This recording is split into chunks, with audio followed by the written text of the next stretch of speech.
When I was 74, my doctor sat across from me and told me the circulation in my legs had deteriorated to the point where I should not expect to feel normal again. He said we could slow it down, maybe manage it, but that the numbness and the heaviness were most likely permanent. That was 15 years ago. This morning, I walked 2 miles through the Georgia morning air before my neighbors had finished their coffee, and I felt every single step beneath my feet. I want to tell you what changed, because it was one thing, not a program, not a pharmacy, one exercise. My name is Harold James Callahan. I am 89 years old. I was born in 1937 in a small town in rural Georgia, and I have lived in this same county for most of my life. I cook my own meals every single day. I tend my own garden. I make my own decisions about my health, my time, and my life, and nobody is hovering over me while I do it. I live alone, and I want you to know that because everything I am about to tell you comes directly from my own experience inside this body and not from anyone speaking on my behalf. I have outlived 3 of my doctors. I hold no medical degrees. What I hold is 89 years inside this body, and that may be the only credential that actually matters for what I am about to share. Let me tell you what poor leg circulation actually feels like, because the doctors describe it in language that does not quite touch the reality of it. They say peripheral vascular insufficiency. They say reduced venous return. I say my legs felt like 2 sandbags I had to carry with me everywhere I went. It started around age 72. Not all at once. It never announces itself all at once. It was a slow erosion. I would sit in my chair after breakfast, and when I stood up, there was a delay, like my legs needed a moment to remember what they were for. Then came the tingling, a deep buzzing in my feet, something between numbness and pins and needles that would start around 9 in the morning and stay with me until I finally got horizontal at night. Then the cold, even in summer. My feet were cold in a way that did not respond to socks or warmth or anything I tried. My wife, she was still alive then, she used to warm my feet with her hands before we went to sleep. Every single night. She did not complain about it once. I think about that more than she would have wanted me to. By the time I was 74, it had progressed further. My calves would cramp without any warning. Not the kind of cramp you work out in 30 seconds, the kind that locks a muscle solid for 3 or 4 minutes while you grip the bedpost and breathe through your teeth and wait for it to release you. And I noticed a change in the color of my lower legs by early evening, a purplish, swollen heaviness that appeared when I had been sitting too long. I knew what it was telling me. I had seen it before in other people. I knew what it could become. Friends, I want to be honest about what lived underneath all of that. Not the tingling and not the cold and not the cramps, but what they meant. I had watched people I respected start exactly this way. I knew how that road ended. A nursing home. Strangers making decisions. A bed that was not mine. In a room that held none of my things. The slow, managed disappearance of everything I had built. I was not willing to let that happen. I refused to accept that a life I had lived on my own terms was going to be taken from me by my own feet. I made an appointment with my doctor. He was a decent man, thorough, careful, the kind of doctor who actually looked you in the eye when he spoke. He examined my legs, checked the color, pressed on the tissue, asked about my history and my family, and whether I had been under any stress. And then he said the words I have now heard too many times in too many different rooms. He said, "Harold, at your age, this is quite common. We can manage it." He prescribed compression stockings and a mild blood thinner. The compression stockings were miserable. I want to be honest with you about that. They were tight and difficult to put on in the morning, and for 3 months I wore them faithfully every single day. My symptoms did not meaningfully change. The cold was still there. The tingling was still there. The cramps came in the night exactly as they always had. I was still carrying those sandbags. The prescription had managed nothing. I refused to accept that this was the end of the road. I was not willing to hand over my health to something that was not fixing anything, just keeping the books tidy while the problem continued underneath. My body had not given up. I was not ready to give up on it. About 8 months after that appointment, I was back in the same waiting room for a follow-up. The man sitting next to me looked to be in his early 80s. I noticed his legs before I noticed anything else about him, not because something was wrong with them, but because something was right. His color was good, he sat easy, he did not shift and adjust the way people with circulation problems do when they have been still too long. There was a steadiness about him that I recognized because I had lost it myself.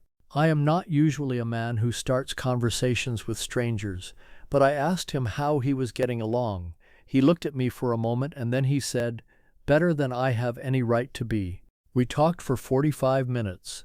He had been exactly where I was. Same symptoms, same doctor's office, same compression stockings sitting in a drawer somewhere, collecting no benefits whatsoever. And then 7 years before that day, someone had shown him one exercise. One. He did it every single day without exception, and he had never stopped. Before they called his name, he showed me what it was. Right there in that waiting room, sitting in those plastic chairs. He was not a doctor. He was not an expert of any kind.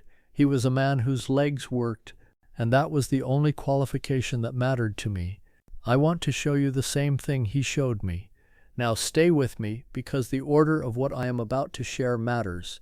Each piece connects to the next. The exercise he showed me is called an ankle pump. You may have heard of it. You may have even been told about it by a physical therapist at some point. But if you are like me, you were told about it in passing, mentioned at the end of an appointment without any real instruction, no explanation of why it works or what it is actually doing inside your body. That is a significant failure because how you perform this exercise is the difference between something that changes your life and something that does nothing at all. Here is the wrong way, and I need you to pay close attention to this because it is the way the overwhelming majority of people attempt it. Most people do ankle pumps quickly and without any real rhythm. They bounce their feet up and down for 30 seconds, feel nothing in particular, and move on. Some do them once in the morning and call it done. Done this way, the exercise produces so little muscular force that it barely affects the circulation at all. The calf muscle, which the American Heart Association has described as central to returning blood from the legs back to the heart, sometimes called the second heart of the human body, requires a deliberate, sustained rhythmic contraction to function as a pump. A quick bouncing motion does not give it that. It gives it almost nothing. Here is the right way. Sit in a firm chair with both feet flat on the floor. Slowly lift your heels off the ground, drawing your toes back toward your shins, and hold for a full 2 seconds. Feel the pull through the front of your lower leg. Then slowly lower your heels and press through the balls of your feet into the floor and hold for a full 2 seconds. Feel the calf muscle contracting and squeezing. That is one complete repetition. You do 30 of them, slowly, without rushing, like a pump, because that is precisely what it is. The Cleveland Clinic describes the calf muscle as one of the primary mechanisms for pushing venous blood back through the legs toward the heart. When you contract the calf through this deliberate motion, it squeezes the deep veins of the leg and moves blood upward against gravity. When you sit still for hours without this motion, that blood settles in the lower extremities. The tingling, the heaviness, the cold, that is pooled blood. This exercise moves it. I want to tell you about the first week. I was skeptical. I had been given exercises before. I sat in my kitchen chair every morning and did my 30 repetitions slowly the way he had shown me. And on the 4th day I noticed something. After the second set, there was a warmth in my feet that I had not felt in years. Not dramatic, not sudden, a warmth, like a door opening an inch. That was enough for me to do it again the following morning without any hesitation. But what comes next changed everything. The man in the waiting room told me something I did not fully appreciate until I had been doing the seated pump for about 3 weeks. He said the seated version opens the door. The standing version walks through it. The standing calf raise applies the same principle with your full body weight behind it, which means the calf muscle must contract more fully, work harder, and generate significantly more pumping force with every single repetition. Here is the wrong way, and this one matters particularly if you are in your 70s or 80s. Most people do calf raises by rising quickly onto the balls of their feet and bouncing. 15 fast repetitions up and down, and they feel they have accomplished something. This is not correct. The bouncing motion prevents the calf from completing its full contraction. The muscle never quite arrives where it needs to be, and it places unnecessary strain on the Achilles tendon, which deserves your respect at this stage of life. Here is the right way. Stand behind a firm chair and rest your hands on the back of it. You are not gripping it, just resting your fingertips for balance. Now rise slowly onto the balls of both feet over a count of 3 seconds. At the top, hold for a full 2 seconds. Feel the calf muscles at their full contraction, working, squeezing, doing exactly what they are built to do. Then lower yourself slowly over another count of 3, controlling the descent. 10 repetitions to start. Not 15, not 20, 10. Done correctly, slowly, with full hold at the top. You are not training for speed or strength. You are training the pump. Harvard Health has written on the effectiveness of calf exercises for improving venous return and reducing symptoms in people with chronic venous insufficiency, the medical term for what I was experiencing. The principle is the same.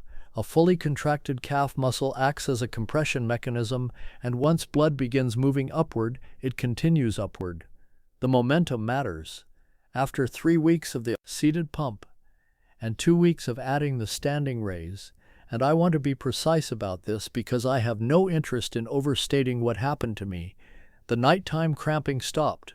Not reduced, not eased. Stopped. I had my first full night without a calf cramp since I was in my late 60s. I lay there in the dark and waited for it, because I had been waking at the same hour for so many years that I did not trust the quiet. But the quiet held. I need to tell you something important before we continue, because what comes next is the piece that most people get completely wrong. The man said something I almost did not believe when he first told me. He said, "The exercise is not the difficult part. Knowing when to do it is." Here is the wrong way, and this is where almost everyone who has ever tried to address their circulation goes wrong, often without ever realizing it. People do their exercises in the morning, feel good about having done something worthwhile, and then sit in a chair for 5 or 6 unbroken hours. What happens during those hours quietly undoes most of what the morning work accomplished. Blood pools again. The veins refill. The circulation problem restores itself like a tide coming in, patient, persistent, and completely indifferent to what you did at 8 o'clock. Here is the right way. You do your 30 seated ankle pumps at 4 specific points in the day, first thing in the morning before your feet touch the floor. Once mid-morning after you have been sitting for an hour or more. Once in the afternoon, same condition, and once in the evening before you settle in for the night. 4 windows. Never more than 3 hours of uninterrupted sitting between them. The total time is under 12 minutes a day. But those 4 windows break up the long stretches of stillness that allow venous pooling to reestablish itself.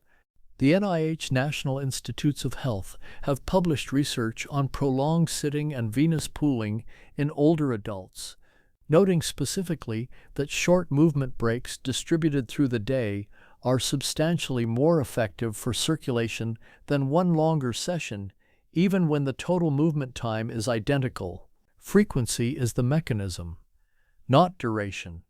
This is not 4 times harder than exercising once. It is far more effective, and those two things are entirely different.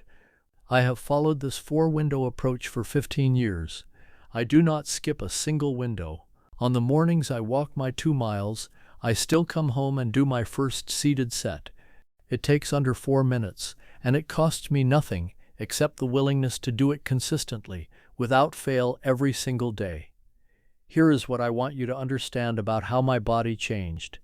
It was not dramatic. It was not a single morning where everything was suddenly different. It was a gradual return over roughly 3 months of something I had quietly, without quite saying so, given up on. The cold in my feet left first. Then the tingling became infrequent, then rare, then mostly gone. The cramps stopped, and one morning I stood up from my chair and my legs were simply there, immediate, present, mine responding without delay, the way they had not responded in years. Now here is the part one have kept mostly to myself until today. Now I need to stop talking about circulation for a moment. Everything I have just described, the ankle pumps, the standing raise, the 4 windows every day, that is 30% of why I believe I am standing where I am at 89 years old. Perhaps less. The other 70% has nothing to do with exercise at all. I want to tell you about the year I almost let go. It was 2019. I was 82 years old. My legs were working better than they had in a decade. I was walking my 2 miles most mornings. I was doing all 4 windows without fail. I was sleeping through the night. By every standard that could be measured, my body was in better condition than it had been in years. And I was hollow. My wife had passed 3 years before. My oldest son had moved far away. The friends I had, the ones who remembered the same years I remembered, who had been present for the same decades, most of them were gone. I got up every morning, and I cooked my breakfast and tended my garden and did my exercises, and I did all of it correctly, and none of it meant anything to me. I want you to hear that. Not as a thing I am comfortable saying, but as a true thing. I was doing everything right, and I was fading. I think some of you know exactly what that feels like. It was a Tuesday in October. A woman from the community center called and asked if I could teach a beginner's vegetable gardening class on Saturday mornings. 6 weeks. 10 people. They had no one else. I almost said no. I do not know fully why I said yes. But I went. The first Saturday there were 9 people, and I barely knew how to begin. The second Saturday, a man named Robert, who had never grown a single thing in his entire life, pulled a carrot out of the ground and looked at it like it was a miracle. He turned around and held it up for everyone to see. He could not stop smiling. It was a small, ordinary carrot. He treated it like something irreplaceable. I drove home that afternoon and I cried. Not from sadness, from something I had almost forgotten the name of, from being needed, from mattering, to something outside my own 4 walls. I have taught that class every year since. I also call 2 people from my contacts every single week, not for any particular reason, just to hear them and let them hear me. And I leave notes in my neighbors' mailboxes when I bake, a small thing, a few words, just to say I am thinking of them and they are not forgotten. Here is what I know to be true after 89 years inside this body. Purpose is not a comfort. It is not a pleasant extra. It is a biological necessity. When you have no reason to get up, your body begins to agree with you. The signals shift. The inflammation rises quietly. The immune system pulls back. I did not read that in a medical journal. I felt it in 2019, in my own kitchen, in the silence of a house where nothing needed me. And I felt the reversal sitting in a room with 9 strangers and a man who had just pulled his first carrot. Your body wants to heal. It is designed to heal. It is more forgiving and more resilient than you have been told, but it takes its cues from you. If you give it through your presence, your connections, your usefulness to the people around you, if you give it a reason to keep going, it will. Mine did, at 89. Share this with someone whose mornings start with cold, heavy, numb legs. Someone who has been told that managing the decline is the best they can hope for. They deserve to know that a different answer exists. Leave your first name and age in the comments below. I read every single one. I want to know you are there, and tell me one person, just one, that you are going to reach out to this week. A call, a visit, A note, tell me their name. We are not done talking yet. This video reflects my personal experience after 15 years. I hold no medical credentials, and nothing shared here should be taken as medical advice. Always speak with your doctor before making any changes to your health routine.